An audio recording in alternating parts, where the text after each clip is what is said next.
എമ്പുരാൻ എന്ന സിനിമ സ്വാഭാവികമായിട്ടും ലൂസിഫറിന്റെ രണ്ടാം ഭാഗം എന്ന നിലയിൽ വളരെ കൗതുകത്തോടുകൂടി തന്നെയാണ് കാണാൻ പോയത്. ഇതിന്റെ നിർമ്മാതാവിനും ഇതിന്റെ ഡിസ്ട്രിബ്യൂട്ടർക്കും ലാഭം കിട്ടിയാൽ തീർച്ചയായിട്ടും ഇനിയും ഇതിനേക്കാൾ വലിയ തന്തയില്ലായ്മകൾ നമുക്ക് കാണേണ്ടി വരും, തോന്നിവാസങ്ങൾ നമുക്ക് കാണേണ്ടി വരും. അതുകൊണ്ട് തന്നെ ഇത്തരം തോന്നിവാസങ്ങളും തന്തയില്ലായ്മകളും ഇനി ഉണ്ടാകാതിരിക്കാൻ ഈ സിനിമയെ എതിർക്കണം, ഈ സിനിമ കാണാതിരിക്കണം. ടിക്കറ്റ് ബുക്ക് ചെയ്ത ആളുകൾ പറ്റുമെങ്കിൽ റീഫണ്ട് ചെയ്യുക, സിനിമ കാണാതിരിക്കുക. നിങ്ങൾ കാണാൻ വേണ്ടിയിട്ട് ഒന്നുമില്ല, ഒരു സസ്പെൻസും ഇല്ല, ഒരു സംഭവവും ഇല്ല സിനിമയിൽ. കണ്ടത് ഇതാണ് എന്ന് ഞാൻ നിങ്ങളോട് പറയുന്നു. ഇനിയും ഇത് കേട്ടിട്ട് നിങ്ങൾക്ക് കാണാൻ താല്പര്യം ഉണ്ടെങ്കിൽ പോയി കണ്ട് അനുഭവിക്കൂ എന്ന് മാത്രമേ എനിക്ക് പറയാനുള്ളൂ. ലൂസിഫർ കണ്ടിട്ട് ഞാൻ ഫേസ്ബുക്കിൽ എഴുതിയ കുറിപ്പ് എന്നത്, ഈ സിനിമ കണ്ടാൽ ആരും ഇഷ്ടമായില്ല എന്ന് പറയില്ല. അത്രത്തോളം റിച്ചായിട്ടുള്ള ഒരു മാസ് എന്റർടൈനറാണ്, നല്ല വിഷ്വൽസ് ആണ്. നമുക്ക് സാധാരണക്കാർക്ക് കണക്ട് ചെയ്യാൻ പറ്റുന്ന കേരളത്തിലെ രാഷ്ട്രീയം ആണ് ആ സിനിമയിൽ പറയുന്നത്. വളരെ നന്നായിട്ട് തന്നെ ആ സിനിമ എടുത്തിട്ടുണ്ടായിരുന്നു. പൃഥ്വിരാജിന്റെ ആദ്യത്തെ സംവിധാന സംരംഭം എന്ന നിലയിൽ നമ്മൾ അതിശയിപ്പിച്ചു എന്നുള്ള രീതിയിൽ തന്നെയാണ് നമ്മൾ എല്ലാവരും ലൂസിഫർ കണ്ടത്. അങ്ങനെ ലൂസിഫർ ഇഷ്ടപ്പെട്ട ആളുകൾ എന്ന നിലയിലാണ് എമ്പുരാൻ ഇത്രയും ഒരു ഹൈപ്പ് ഉണ്ടാകുന്നത്. സ്വാഭാവികമായിട്ടും ഒരു സിനിമയുടെ രണ്ടാം ഭാഗത്തെ ഇത്രയും ആളുകൾ പ്രതീക്ഷിക്കുമ്പോൾ അതിനെ കുറച്ചുകൂടി ഒരു വൈഡ് ക്യാൻവാസിലാക്കി ചിത്രീകരിക്കാനുള്ള സ്വാതന്ത്ര്യവും ആഗ്രഹമൊക്കെ ഒരു നിർമ്മാതാവിനും അല്ലെങ്കിൽ സംവിധായകനും അതിൽ നടന്നുമൊക്കെ തോന്നുന്നത് സ്വാഭാവികമാണ്. അതുകൊണ്ട് തന്നെ ഇതിനെ ഒരു പാൻ ഇന്ത്യൻ പാൻ വേൾഡ് ആക്കാനുള്ള ശ്രമം അദ്ദേഹത്തിന്റെ ഭാഗത്തുനിന്നുണ്ടായി.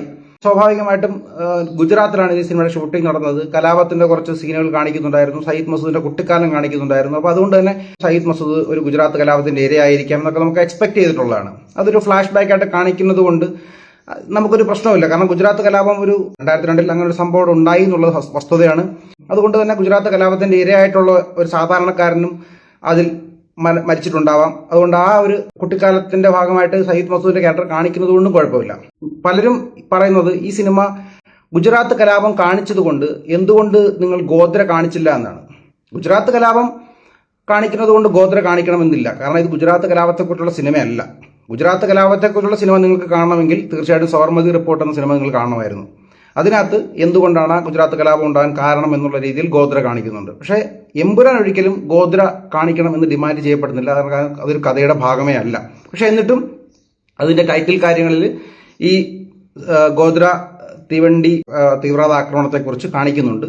അതുകൊണ്ട് ഞാൻ ഗുജറാത്ത് കലാപം കാണിച്ചതിൽ ഞാൻ ഇതിന് വിമർശിക്കുന്നില്ല. പക്ഷേ ഗുജറാത്ത് കലാപത്തിന് നേതൃത്വം കൊടുത്ത അതേ ആൾ തന്നെയാണ് ഇന്ന് രാജ്യം ഭരിക്കുന്ന പാർട്ടിയുടെ പ്രധാനപ്പെട്ട നേതാവ് എന്നുള്ള നിലയിൽ കാണിക്കുമ്പോഴാണ് നമ്മൾ അതിലെ രാഷ്ട്രീയം അതുപോലെ തന്നെ കണ്ടു വിമർശിക്കേണ്ടി വരുന്നത്.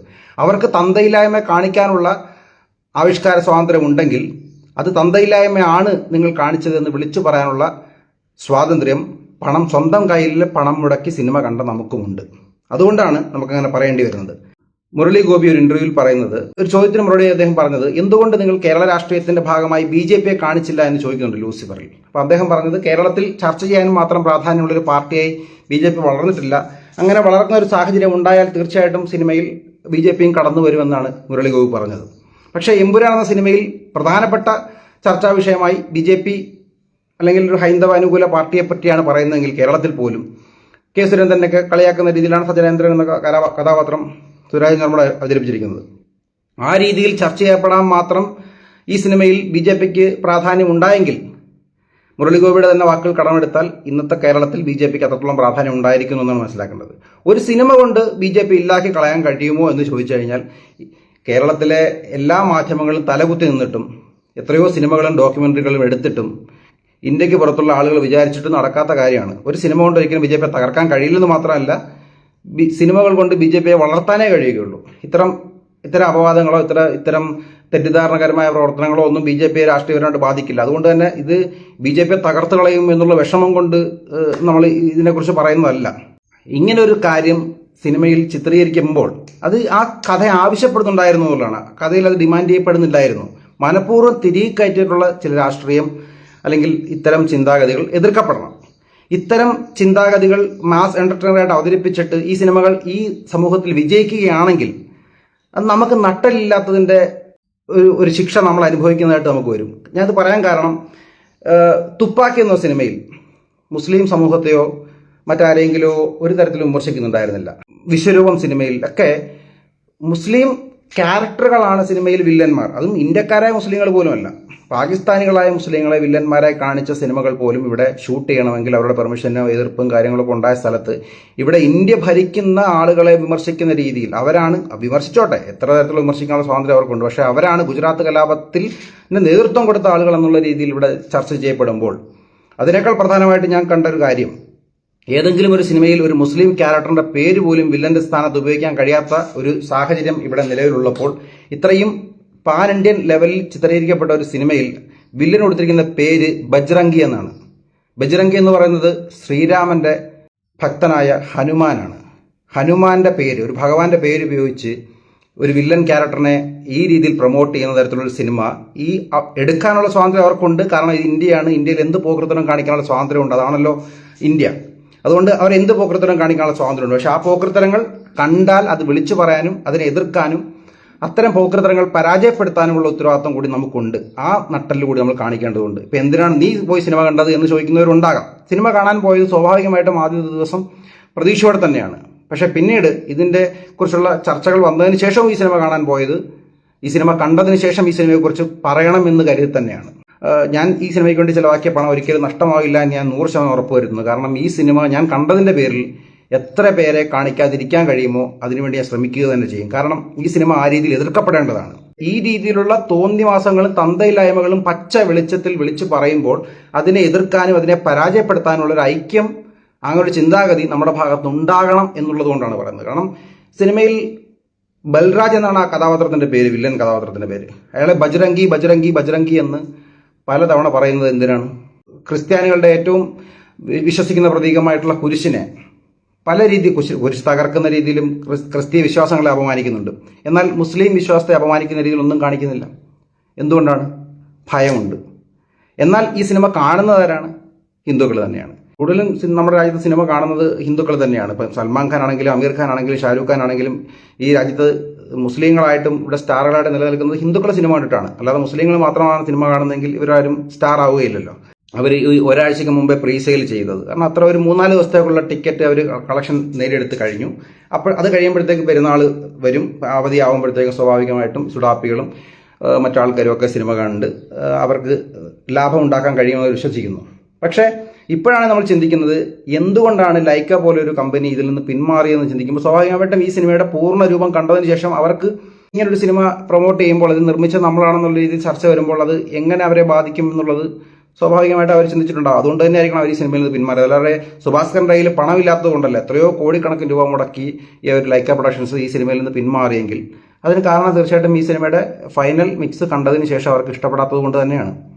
ഈ സിനിമ ടെക്നിക്കലി പറഞ്ഞത് എത്രത്തോളം രാഷ്ട്രീയം ഉണ്ടെന്ന് പറഞ്ഞാലും രാഷ്ട്രീയത്തിന്റെ പേരിൽ നമ്മൾ വിമർശിച്ചാലും പൃഥ്വിരാജ് സുകുമാരൻ എന്ന് പറയുന്ന ഒരു നടൻ ചെയ്തു വെച്ചിരിക്കുന്നത് വേൾഡ് ക്ലാസിക് ആയിട്ടുള്ള സാധനമാണ്, ഹോളിവുഡ് ലെവലാണ്. എന്ത് ഹോളിവുഡ് ലെവലാണെന്ന് എനിക്ക് മനസ്സിലാവുന്നില്ല. ഈ സിനിമയിൽ കുറെ ഹെലികോപ്റ്ററുകൾ കാണിക്കുന്നുണ്ട്. ആന്റണി പെരുമ്പാറിന്റെ കാശ് കളയാൻ വേണ്ടി കുറെ ഹെലികോപ്റ്ററുകൾ കാണിച്ചു എന്നുള്ളത് കൊണ്ട് സിനിമ ടോപ്പ് നോച്ചും ഹോളിവുഡ് ലെവലും ഒന്നും ആകുന്നില്ല. ലൂസിഫർ എന്ന സിനിമ താഴെ മണ്ണിൽ ചവിട്ടിരിക്കുന്ന ഒരു സിനിമയായിരുന്നു. ആ സിനിമ പൃഥ്വിരാജ് സംവിധാനം ചെയ്തതാണ്. നമ്മളതിനെ അംഗീകരിച്ചതാണ്, ഇഷ്ടപ്പെട്ടതാണ്, കൈയടിച്ചതാണ്. കാരണം പ്രേക്ഷകരെ ഒരു സിനിമ കാണുമ്പോൾ പ്രേക്ഷകർക്ക് അത് കണക്ട് ചെയ്യണം. ഒരു സിനിമ കണ്ടു കഴിഞ്ഞാൽ നമുക്ക് അതിലെ കഥാപാത്രം പറഞ്ഞ ഡയലോഗ് വെക്കുമ്പോൾ രോമാഞ്ചം ഉണ്ടാകേണ്ടത് പ്രേക്ഷകർക്കാണ്. അല്ലാതെ ആ കഥാപാത്രത്തിന്റെ കൂടെ നിന്ന് അഭിനയിക്കുന്ന മറ്റൊരു കഥാപാത്രത്തിന് രോമാഞ്ചം ഉണ്ടായി എന്ന് കാണിച്ചാൽ പ്രേക്ഷകർക്ക് രോമാഞ്ചം വരില്ല.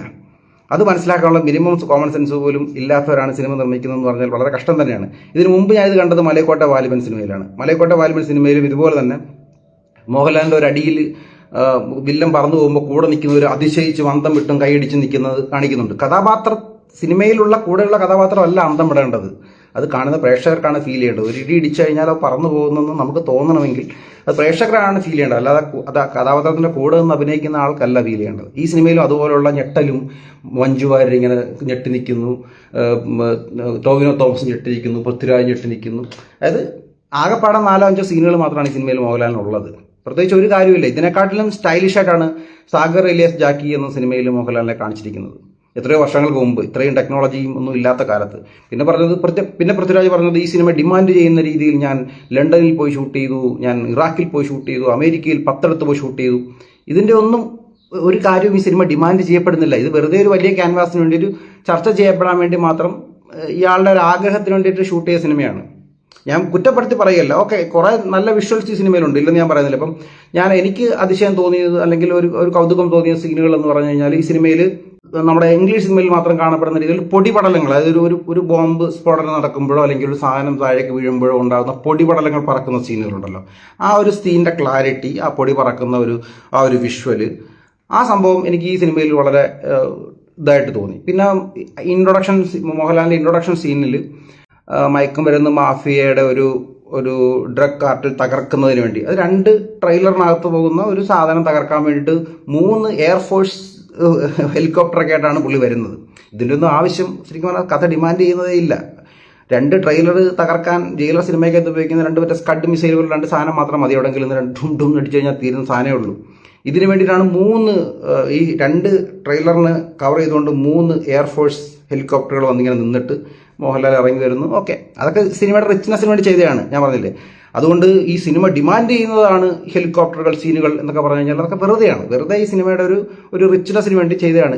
പൊളിഞ്ഞ് പാളീസായി പോയ സൽമാൻ ഖാന്റെ സിനിമകളുണ്ട്, ഹിറ്റായ സിനിമകളല്ല ഞാൻ പറഞ്ഞത്, പൊളിഞ്ഞ് പാളീസായിപ്പോയ സൽമാൻ ഖാന്റെ സിനിമകളുണ്ടല്ലോ, മറ്റേ നമ്മുടെ ഏജന്റ് പോലെ വർക്ക് ചെയ്യുന്ന ഒരു സിനിമയുണ്ട്, സിനിമയുടെ പേര് ഞാൻ മറന്നുപോയി. അപ്പൊ അതൊക്കെ ഇതിനെക്കാട്ടിലും ആ വാറൊക്കെ എത്ര, ഋതിക് റോഷന്റെയും നമ്മുടെ ടൈഗർ ഷ്രോഫൊക്കെ അഭിനയിച്ച വാറൊക്കെ എത്രത്തോളം സൂപ്പർ സിനിമയാണെന്ന് ഇത് കണ്ടെന്ന് നമുക്ക് തോന്നേണ്ടി വരും. ഈ മീൻസ് ഈ ടെക്നിക്കൽ ബ്രില്യൻസ്, ഷോർട്ട് വൈസ് ഒക്കെ നോക്കുകയാണെങ്കിൽ വാറൊക്കെ എത്രയോ മെച്ചം സിനിമകളാണെന്ന് പറയാം നമുക്ക്. KGF-നും ബാഹുബലിക്കും സലാറിനും ഒക്കെ കവച്ചു വെക്കാൻ വേണ്ടി മലയാളത്തിന് സ്വന്തം പൃഥ്വിരാജ് എന്ന് പറയുന്ന രീതിയിൽ ഒരു ടെക്നിക്കൽ ക്വാളിറ്റി ഉള്ള സിനിമയല്ല ഇത്. പിന്നെ പൃഥ്വിരാജ് പറഞ്ഞിട്ടുണ്ടായിരുന്നു, ഈ സിനിമ ഞാൻ ലണ്ടനിൽ എന്തോ മേയറെ പോയി കണ്ട് പ്രത്യേക പെർമിഷൻ എടുത്ത് ലണ്ടൻ ട്യൂബ് ബ്ലോക്ക് ചെയ്ത് ഞാൻ ഒരു ദിവസത്തേക്ക് നിർത്തിവെച്ച് ഷൂട്ട് ചെയ്തു. ഇതൊക്കെ പറയുമ്പോൾ നമ്മൾ വിചാരിച്ചത് എന്തോ ഒരു പ്രധാനപ്പെട്ട ഒരു സീൻ അവിടെ വെച്ച് ഷൂട്ട് ചെയ്യേണ്ട ആവശ്യമുണ്ട് എന്നുള്ളതാണ്. ആ സിനിമയിൽ ഒരു കഥാപാത്രം, ഒരു സിനിമയിൽ 2-3 സീനുകളിൽ മാത്രം വരുന്ന ഒരു കഥാപാത്രത്തിനെ ഖുറേഷി കൊന്നിട്ട് അയാളുടെ ഡെഡ് ബോഡി കൊണ്ടുവന്ന് ലണ്ടനിൽ തിരക്കുള്ള ഒരു സ്ഥലത്ത് വെച്ചിട്ട് പോകുന്നു. ഇതാണ് ആ സിനിമയുടെ തിരക്കഥ. ആ ലൈൻ ഷൂട്ട് ചെയ്യാൻ ലണ്ടൻ ട്യൂബ് ബ്ലോക്ക് ചെയ്തിട്ട് അവിടെ കൊണ്ട് ബാഗിനകത്ത് ഡെഡ് ബോഡി കൊണ്ടുവെക്കേണ്ട ആവശ്യവും കാണിക്കുന്നില്ല, അതിന്റെ ആവശ്യമില്ല. ഇപ്പം നമ്മൾ മനസ്സിലാകുന്ന വെച്ചാൽ ഈ സിനിമ പൂർണ്ണമായതിനു ശേഷം ഇത് പരാജയപ്പെടുമെന്നുള്ളത് ലൈക്കയ്ക്ക് ബോധ്യമായി. ലൈക്ക് ഇതിൽ നിന്ന് പിന്മാറി. പൃഥ്വിരാജിനെ മുരളി ഗോപിയുടെ സ്ക്രിപ്റ്റിൽ പോലും പൃഥ്വിരാജ് ഒരുപാട് തിരുത്തലുകൾ വരുത്തി ഈ രീതിയിൽ ഷൂട്ട് ചെയ്തു. അപ്പോൾ അതുകൊണ്ട് തന്നെ ഒരു വലിയൊരു തിരിമറി ഈ സിനിമയിൽ ഉണ്ടാക്കിയിട്ടുണ്ട്. ആ സിനിമയുടെ പൂർണ്ണ രൂപം വന്നതിന് ശേഷം പരാജയപ്പെടുന്ന ഉറപ്പായതുകൊണ്ടാണ് ഇവർ ഒരാഴ്ചയ്ക്ക് മുമ്പ് പ്രീസെയിൽ ബുക്കിംഗ് തുടങ്ങിയത്. സാധാരണ സിനിമകളെല്ലാം കൊച്ചു പടമാണ്, എൻ്റെ പടം വളരെ ചെറിയ പടമാണ് എന്നുള്ള രീതിയിൽ പറയുന്ന പൃഥ്വിരാജ് ഈ സിനിമ വലിയ പടമാണ്, ഇതിന്റെ ബഡ്ജറ്റ് നിങ്ങൾ തന്നെ കണ്ട് തീരുമാനിച്ചോളൂ എന്നൊക്കെ പറഞ്ഞത്, അല്ലെങ്കിൽ ലണ്ടൻ ട്യൂബ് ബ്ലോക്ക് ചെയ്ത് വെച്ചിട്ട് ഞാൻ ലണ്ടൻ മേയറുടെ പെർമിഷൻ എടുത്തിട്ട് ഞാൻ സിനിമ ചെയ്തിട്ടുണ്ട്, ഹെലികോപ്റ്റർ ഉപയോഗിച്ചിട്ടുണ്ട് എന്നൊക്കെ പറഞ്ഞത് വളരെ വലിയ ഹൈപ്പ് ഉണ്ടാക്കി ആദ്യത്തെ ദിവസങ്ങളിൽ ആളുകളെ തള്ളിക്കയറ്റാൻ വേണ്ടി മാത്രമാണ്. ഇതൊന്നും ഈ സിനിമ ഡിമാൻഡ് ചെയ്യുന്നില്ല. ഈ കഥയിൽ അബ്രഹാം ഖുറേഷിയുടെ കഥയിലോ അല്ലെങ്കിൽ സ്റ്റീഫൻ നെടുമ്പുഴയുടെ കഥയിലോ ഒന്നും ഈ കാര്യങ്ങൾ ഡിമാൻഡ് ചെയ്യപ്പെടുന്നതേ ഇല്ല. അതുകൊണ്ടാണ് പറഞ്ഞത് ഈ സിനിമ ഒരു അനാവശ്യമായ ഒരു റിച്ച്നെസ്സിന് വേണ്ടിയിട്ടാണ് ഈ സിനിമ ഇങ്ങനെയുള്ള സംഭവങ്ങൾ ചെയ്തിരിക്കുന്നത്. ഗോകുലം ഗോപാലൻ അദ്ദേഹത്തിന്റെ ചാനൽ വന്നിരുന്നു പറഞ്ഞു ഈ സിനിമയുടെ ചെലവ് എന്ന് പറയുന്നത് 180 കോടിയാണെന്ന്. എനിക്ക് പറയാനുള്ളത് 180 കോടി രൂപ ഇൻവെസ്റ്റ്മെന്റ് ഉള്ള ഒരു സിനിമ, പ്രൊമോഷൻ അടക്കം 200 കോടി രൂപ ഇൻവെസ്റ്റ്മെന്റ് ഉള്ള ഒരു സിനിമ 500 കോടി രൂപയെങ്കിലും കളക്ട് ചെയ്താൽ മാത്രമേ പ്രൊഡ്യൂസർക്ക് പ്രോഫിറ്റ് ഉണ്ടാവുകയുള്ളൂ. ഒരിക്കലും ഈ സിനിമ അങ്ങനെ ഒരു കളക്ഷൻ നേടാൻ പോകുന്നില്ല. കാരണം ആദ്യത്തെ ദിവസം തന്നെ ഇത്രത്തോളം ആളുകളെ വെറുപ്പിച്ച, അനാവശ്യമാണ്. ഈ എമ്പുരാൻ ഒരിക്കലും ഡിമാൻഡ് ചെയ്യപ്പെടാത്ത കോസ്റ്റാണ് ഈ സിനിമയ്ക്കുള്ളത്. ഒന്നാമത്തെ കാര്യം, ഈ സീനുകളോ ഈ ഹെലികോപ്റ്ററുകളോ ഈ ലണ്ടൻ ട്യൂബോ ഇത്രയും ഇതിൻ്റെ ഒന്നും ആവശ്യമില്ല. ഇത്ര അനാവശ്യമായ മേക്കിംഗ് എക്സ്പെൻസ് ഉണ്ടാക്കി കൊടുത്ത് നിർമ്മാതാവിനെ കുത്തുപാളെടുപ്പിക്കുകയാണ് പൃഥ്വിരാജ് ചെയ്തത്. 2, അനാവശ്യമായ രീതിയിൽ രാഷ്ട്രീയം തിരികെ കയറ്റി മോഹൻലാൽ ഫാൻസിനെ കൂടി വെറുപ്പിക്കുകയാണ് പൃഥ്വിരാജ് ചെയ്തത്. അതും ഒരു പാൻ ഇന്ത്യൻ റിലീസ് എന്ന നിലയിൽ കർണാടകയിലും തെലങ്കാനയിലും മുംബൈയിലും ഒക്കെ ഈ പടം റിലീസ് ചെയ്യുമ്പോൾ സ്വാഭാവികമായിട്ടും ഈ പടം നേരിടാൻ പോകുന്ന എത്രത്തോളം വലിയ ബഹിഷ്കരണമാണ് എന്ന് പൃഥ്വിരാജിന് അറിയാമായിട്ടല്ല. അപ്പോൾ ശരിക്കും പറഞ്ഞാൽ ഈ സിനിമയുടെ നിർമ്മാതാക്കളെ തന്നെ കൊലയ്ക്ക് കൊടുക്കുന്ന ഒരു തീരുമാനമാണ് പൃഥ്വിരാജ് എടുത്തത്. പൃഥ്വിരാജിന്റെ സംവിധാന കരിയറിനും ഒരു അവസാനമായിരിക്കും. കാരണം പൃഥ്വിരാജ് ശരിക്കും പറഞ്ഞാൽ ബ്രോഡാഡി എന്ന് പറഞ്ഞൊരു OTT പ്ലാറ്റ്ഫോമിൽ എടുത്ത സിനിമയാണ്. ലൂസിഫർ ഒരു സാധാരണ മലയാള സിനിമയ്ക്കുള്ളിൽ നിൽക്കുന്ന ഒരു സിനിമയാണ്. ഈ 2 സിനിമ എടുത്തിട്ടാണ് നമ്മൾ പൃഥ്വിരാജ് ഭയങ്കര സംഭവമാണെന്ന് പറഞ്ഞത്.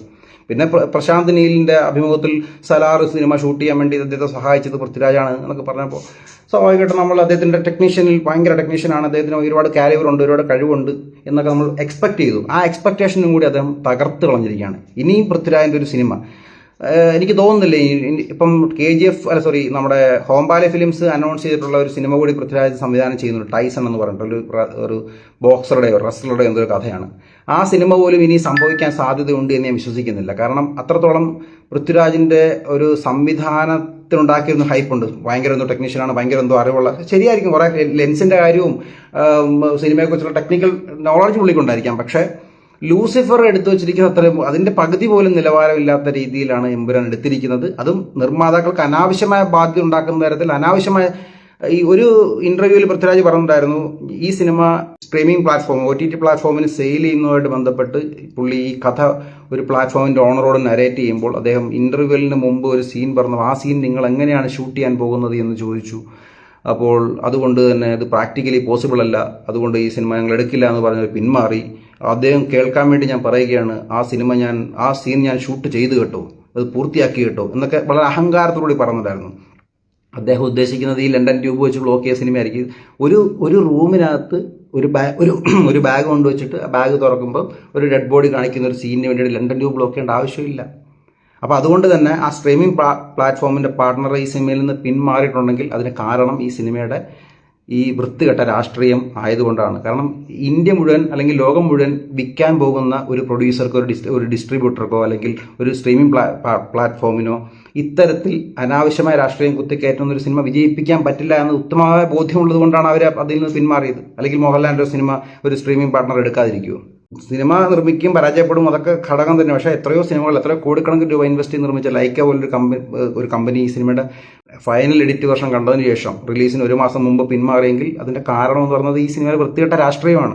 ഒരുപാട് തവണ മോഹൻലാലിനെതിരെ നമ്മൾ സംസാരിച്ചിട്ടുണ്ട്. മലൈക്കോട്ട വാലിബൻ എന്ന സിനിമ പരാജയപ്പെടാൻ ഞാൻ ആഗ്രഹിച്ചത് അദ്ദേഹം രാമക്ഷേത്രത്തിന്റെ ഫംഗ്ഷനിൽ പോകാതെ, രാമക്ഷേത്രത്തിന്റെ ഫംഗ്ഷന് പോകാതെ അദ്ദേഹം അമേരിക്കയിൽ ലൂസിഫറിൽ പൃഥ്വിരാജിന്റെ അല്ലെങ്കിൽ എമ്പുരാനിൽ പൃഥ്വിരാജിന്റെ ഷൂട്ടിന് പോയിരിക്കുകയായിരുന്നു എന്നാണ് അദ്ദേഹം പറഞ്ഞത്.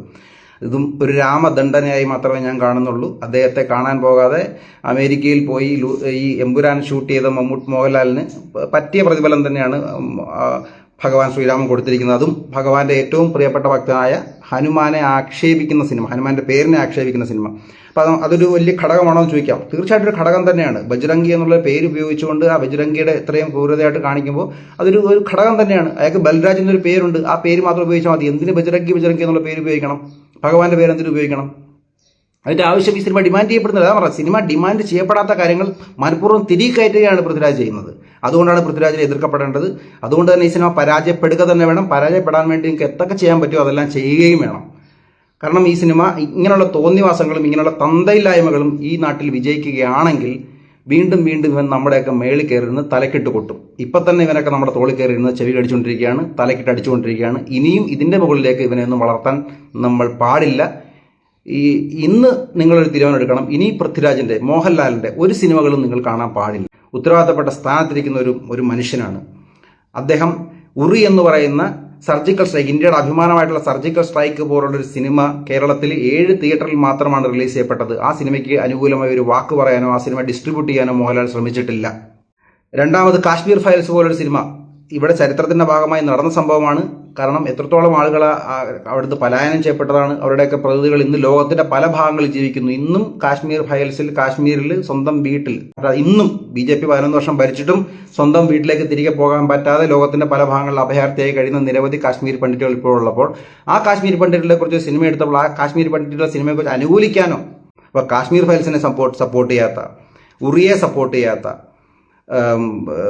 അയോധ്യ രാമക്ഷേത്രത്തിൽ പ്രധാനമന്ത്രി ക്ഷണിച്ചിട്ടും അതിൽ പങ്കെടുക്കാൻ പോകാത്ത, ജെയിൻ യൂണിവേഴ്സിറ്റി പോലെയുള്ള കുട്ടികളെ തകർക്കുന്ന വിദ്യാഭ്യാസ സ്ഥാപനങ്ങൾക്ക് വേണ്ടി അനാവശ്യമായി പണത്തിന് വേണ്ടി മാത്രം പരസ്യം ചെയ്യുന്ന, ലക്ഷ്യ പോലെയുള്ള അക്കൗണ്ടൻസി സ്ഥാപനങ്ങൾക്ക് വേണ്ടിയിട്ട് സമൂഹത്തോട് യാതൊരു ഉത്തരവാദിത്വവും ഇല്ലാതെ അവരെ പിന്തുണയ്ക്കുന്ന, കാരണം സമൂഹത്തോട് യാതൊരു ഉത്തരവാദിത്വവും ഇല്ലാത്തൊരു ബാധ്യത ഇല്ലാത്ത, ഇതൊന്നും എന്റെ കാര്യമേ അല്ല എന്ന് കരുതി ചിന്തിക്കുന്ന മോഹൻലാലിനെ എന്നിട്ട് നമ്മൾ വീണ്ടും നമ്മൾ ക്ഷമിക്കുകയാണ്. കാരണം ഇവരെല്ലാം കുറച്ചാൾ കഴിയുമ്പോൾ നമ്മളെ ഒരാൾ മരണം വരെയും എതിർക്കപ്പെടേണ്ടതാണ് എന്ന് ചിന്തിക്കുന്ന ഒരു ചിന്താഗതി നമുക്കില്ല.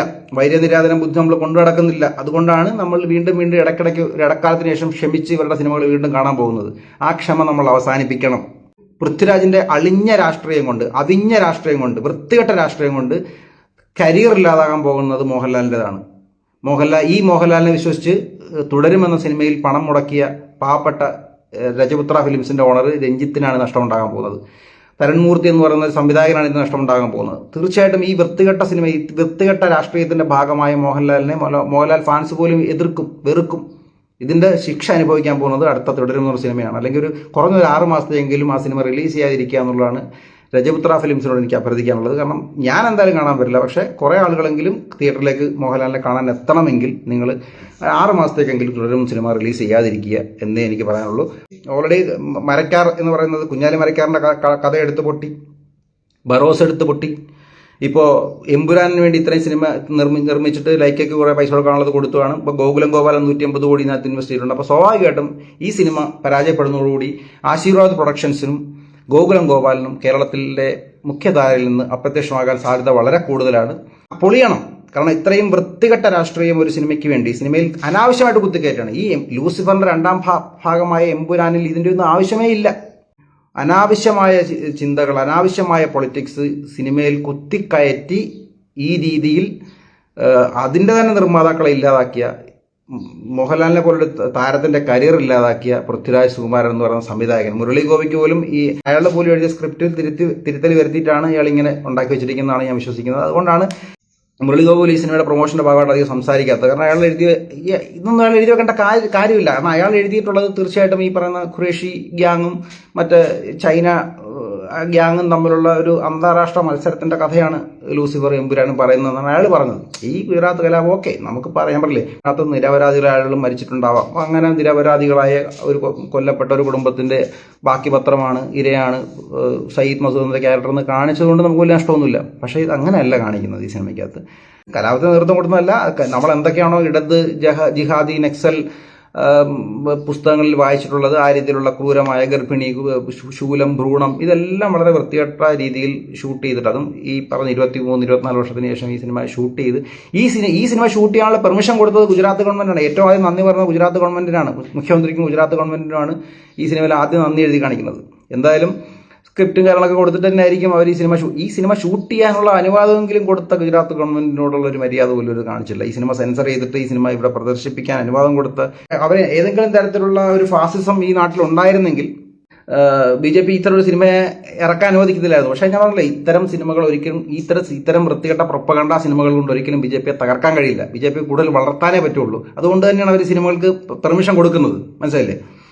കാരണം ഇത്തരം സിനിമകൾ ഇറങ്ങി ജനങ്ങൾ അതിനെ തിരസ്കരിക്കണം, എന്നാൽ മാത്രമേ ഇവിടെ സത്യം വിജയിക്കുകയുള്ളൂ. കാരണം ഈ സിനിമയിൽ വേറൊരു സംഭവം കാണിക്കുന്നുണ്ട്. ഈ സിനിമയിൽ അതായത് BJP ഒറ്റ രാത്രി കൊണ്ട് കേരളത്തിലെ മുഖ്യമന്ത്രി കോൺഗ്രസിന്റെ മുഖ്യമന്ത്രി BJP വിലക്കെടുത്തിട്ട് ഒറ്റ രാത്രി കൊണ്ട് ഇതൊക്കെ നമ്മൾ എക്സ്പെക്ട് ചെയ്ത കഥകൾ. ഇതെല്ലാം വളരെ ലൂസിഫറിന്റെ 2ാം ഭാഗത്തെ കുറിച്ച് ഒരാളോട് ചോദിച്ചു കഴിഞ്ഞാൽ ഒരു 4ാം ക്ലാസ്സിലെ കുട്ടി പറയുന്ന ഒരു നോർമൽ കഥയാണ് ഇത്. പൃഥ്വിരാജിൽ നിന്നും മുരളി ഗോപിയിൽ നിന്നും അങ്ങനെ നോർമൽ കഥ എക്സ്പെക്ട് ചെയ്യാതിരുന്നതാണ് നമ്മുടെ കുറ്റം. പക്ഷേ അവർ നമ്മളെക്കാട്ടിലും വെറും തറകൾ, നഴ്സറി കുട്ടികളുടെ നിലവാരത്തിലാണ് അവർ സിനിമ ഷൂട്ട് ചെയ്തിരിക്കുന്നത്. തുടക്കം മുതൽ തന്നെ ജിതൻ രാംദാസ് എന്ന് പറയുന്ന ആൾ ഒരു അഴിമതിക്കാരനായിട്ട് മാറുന്നു.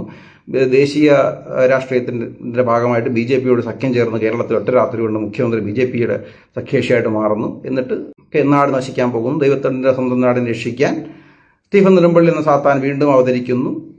പ്രിയദർശി രാംദാസിനെ രക്ഷിക്കുന്നു, പ്രിയദർശി രാംദാസിനെ പിടിച്ച് മുഖ്യമന്ത്രിയാക്കുന്നു. ഇതാണ് കഥ. ഇത്രയുള്ള സംഭവം. ഇതിനകത്ത് ഒരു സസ്പെൻസും തേങ്ങാക്കൊലയില്ല.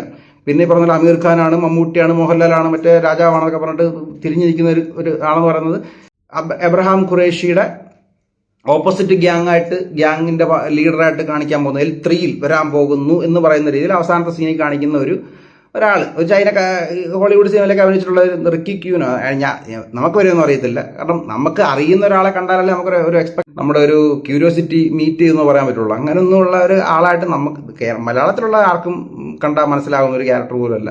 ഈ സിനിമയ്ക്ക് ഒരു സസ്പെൻസും ഇല്ല, ഒരു തേങ്ങാക്കൊലയില്ല. ആ പടം വെച്ചാൽ ഇതിന്റെ ഫൈനൽ, ഇതിനകത്ത് ഏറ്റവും ലാസ്റ്റ് ഇതിന്റെ എൻഡ് ക്രെഡിറ്റ് കാണാതെ പോരുത്. എൻഡ് ക്രെഡിറ്റിനകത്ത് കാണിക്കുന്ന വെച്ചാൽ 3ാം ഭാഗത്തിൽ വില്ലനായിട്ട് എത്താൻ പോകുന്നു എന്ന് പറയപ്പെടുന്ന ചൈനക്കാരൻ ടീം ചോദിക്കുന്നുണ്ട്, ഈ അബ്രഹാം ഖുറേഷിയുടെ കുട്ടിക്കാലം എനിക്കറിയണം, കാരണം എങ്ങനെ വളർന്നു വന്നു എനിക്കറിയണം. അപ്പം 1981 എന്ന് പറഞ്ഞിട്ട് മുംബൈയിൽ തെരുവുകളിൽ ചെറിയ പയ്യൻ നിന്നിട്ട് ആൾക്കാരെ ഇടിച്ചിടുന്നത് കണ്ടിട്ട് ഞെട്ടുന്ന ഒരു റാവുത്തർ. ആ റാവുത്തറിന്റെ മകനാണ് നമ്മുടെ ആന്റണി പെരുമ്പാവൂർ അവതരിപ്പിച്ച റാവുത്തറിന്റെ ക്യാരക്ടർ. എല്ലാ സിനിമകളിലുള്ള തെങ്കാശിപട്ടണം മുതൽ നമ്മൾ കാണുന്നതാണ്. അപ്പോൾ ആ ടൈപ്പിൽ ആ ക്യാരക്ടറായിട്ട് കാണിക്കുന്നത് മോഹൻലാലിന്റെ കുട്ടിക്കാലം 1981 കാണിക്കുന്നത് ബെൽബോട്ടം പാൻസൊക്കെ ഇട്ടിട്ട് നമ്മുടെ പ്രണവ് മോഹൻലാലിന്റെ 2 സീൻ കാണിക്കുന്നുണ്ട്. ഇതാണ് ഇതിനകത്ത് സസ്പെൻസ്. അതുകൊണ്ട് തന്നെ ഇതിനകത്ത് ഒരു സസ്പെൻസും ഇല്ല, ഒരു ടെക്നിക്കൽ ബ്രില്യൻസും ഇല്ല, ഒരു ക്വാളിറ്റി ഇല്ല. ലൂസിഫർ എന്ന സിനിമ പ്രേക്ഷകർക്ക് നൽകിയ ഒരു വികാരമോ ഒരു ഫീലോ ഒരു കൗതുകമോ രോമാഞ്ചമോ ഈ സിനിമയിലില്ല. ഞാൻ പറഞ്ഞല്ലോ, ആകെപ്പാടെ ഈ സിനിമയിൽ എനിക്കിഷ്ടപ്പെട്ടതെന്ന് പറയുന്നത് ഇങ്ങനെ ബോംബ് സ്ഫോടനങ്ങളും മറ്റേ അത് തകർന്നു വീഴുന്നതും ഒക്കെ കാണിക്കുമ്പോൾ ഉണ്ടാകുന്ന ഒരു പൊടിപടലങ്ങൾക്കിടയിലൂടെ നടന്നു പോകുമ്പോൾ കാണിക്കുന്ന സ്ലോ മോഷൻ ഷോട്ടുകളിൽ ഒരു ക്വാളിറ്റി, ആ സാധനം മാത്രമല്ലാതെ ഞാൻ വേറൊന്നും ഈ സിനിമയിൽ കണ്ടിട്ടില്ല. അതുകൊണ്ട് തന്നെ ഈ സിനിമ എതിർക്കപ്പെടേണ്ട സിനിമയാണ്, ബഹിഷ്കരിക്കപ്പെടേണ്ട സിനിമ തന്നെയാണ്. അത് ആ രീതിയിൽ തന്നെ വിളിച്ചു പറയുന്നു. ഈ സിനിമ നിങ്ങൾ കാണരുത്. കാരണം ഇത്തരം സിനിമകൾ നിങ്ങൾ കണ്ട് വിജയിപ്പിച്ചാൽ, ഇതിന്റെ നിർമ്മാതാവിനും ഇതിന്റെ ഡിസ്ട്രിബ്യൂട്ടർക്കും ലാഭം കിട്ടിയാൽ തീർച്ചയായിട്ടും ഇനിയും ഇതിനേക്കാൾ വലിയ തന്തയില്ലായ്മകൾ നമുക്ക് കാണേണ്ടി വരും, തോന്നിവാസങ്ങൾ നമുക്ക് കാണേണ്ടി വരും. അതുകൊണ്ട് തന്നെ ഇത്തരം തോന്നിവാസങ്ങളും തന്തയില്ലായ്മകളും ഇനി ഉണ്ടാകാതിരിക്കാൻ ഈ സിനിമയെ എതിർക്കണം, ഈ സിനിമ കാണാതിരിക്കണം. ടിക്കറ്റ് ബുക്ക് ചെയ്ത ആളുകൾ പറ്റുമെങ്കിൽ റീഫണ്ട് ചെയ്യുക, സിനിമ കാണാതിരിക്കുക. നിങ്ങൾ കാണാൻ വേണ്ടിയിട്ട് ഒന്നുമില്ല, ഒരു സസ്പെൻസും ഇല്ല, ഒരു സംഭവവും ഇല്ല ഈ സിനിമയിൽ. ഞാൻ 100% ഗ്യാരണ്ടി പറയുന്നു. ഞാൻ കണ്ടത് ഇത് വ്യക്തമായിട്ട് പറയാൻ വേണ്ടി തന്നെയാണ്. ഇപ്പം നീ എന്തിനാ പോയി കണ്ടത്, ഞങ്ങൾ കാണുന്നത് എന്താ തടയുന്നതെന്ന് ചോദിക്കുന്നവരുണ്ടാവാം. ഞാൻ കണ്ടത് സ്വാഭാവികമായിട്ടും ലൂസിഫറിന്റെ 2ാം ഭാഗം എന്നതിൽ വളരെ കൗതുകത്തോടുകൂടി തന്നെയാണ് കാണാൻ പോയത്. എന്നാൽ കണ്ടത് ഇതാണ് എന്ന് ഞാൻ നിങ്ങളോട് പറയുന്നു. ഇനിയും ഇത് കേട്ട് നിങ്ങൾക്ക് കാണാൻ താല്പര്യം ഉണ്ടെങ്കിൽ പോയി കണ്ട് അനുഭവിക്കൂ എന്ന് മാത്രമേ എനിക്ക് പറയാനുള്ളൂ.